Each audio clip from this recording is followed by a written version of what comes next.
নমস্কার। আজকে ৭ই সেপ্টেম্বর। আজ তো গণেশ চতুর্থী। তো প্রতিবারের মতোই নিত্য পুজোর সঙ্গে সঙ্গে আমি এই গণেশ চতুর্থীর দিনে গণেশ পুজো করে থাকি। জার্মানিতে এখন বাজে সকাল 9:30। আমি স্নান টান করে নিয়ে একদম রেডি হয়ে গেছি পুজোর জন্য। গণেশ চতুর্থীর তো ভালো টাইম দেখলাম, ওই সকাল 11টা থেকে বিকেল দুপুর 2টো অবধি। তো সেই অনুযায়ী করলে 9:30 আমার ওই টাইমের মধ্যেই পড়েছে। তো গণেশ পুজোতে যেহেতু গণেশ ঠাকুর খুবই লাল রং পছন্দ করে, তো আমি কিন্তু নিজেও একটা লাল রঙের ড্রেস পরেছি, গণেশ ঠাকুরকেও লাল রঙের একটা কাপড়ের ওপর বসিয়েছি, আর ফুলও নিয়েছি লাল রঙের গোলাপ। এক্স্যাক্টলি লাল রঙের গোলাপ পাইনি, একটু গোলাপি লাল এই রঙের গোলাপ পেয়েছি। ওম গণ গণপতায়ে নমঃ। ওম গণ গণপতায়ে নমঃ।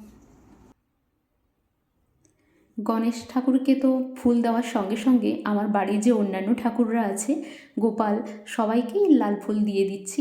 কারণ ডেইলি পুজোতে বা নিত্য পুজোতে আমি প্রতিদিন তো ফুল দিতে পারি না।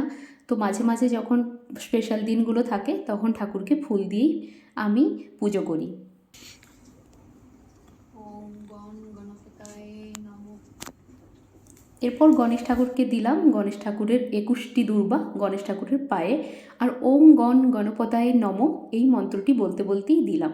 5 রকমের ফল দিলাম, যতটা পারলাম লাল রঙের ফল রেখেছি, বেদানা রেখেছি, লাল সবুজ আপেল, লাল সবুজ আম রেখেছি, আর আপেলের মতো দেখতে একটা ফলও দিয়েছি, সেই সঙ্গে শশা কলা দিয়েছি। আর গণেশ ঠাকুরের তো আজকের দিনে প্রিয় খাওয়ার হচ্ছে লাড্ডু, তো লাড্ডু তো থাকবেই, তাও আবার প্লেট ভর্তি করেই দিয়েছি। এই যে সুন্দর লাড্ডু আমার সাজানো হয়ে গেছে, ঠাকুরের কাছে এবার দেব। সেই সঙ্গে দেব 1 গ্লাস ছোট্ট জল। তো এই জল, মিষ্টি আর ফল এই আজকে ঠাকুরের জন্য আমি করতে পেরেছি। এবার আমি করব একটু আরতি, তার জন্য আমি জ্বালিয়ে নিচ্ছি একটু প্রদীপ।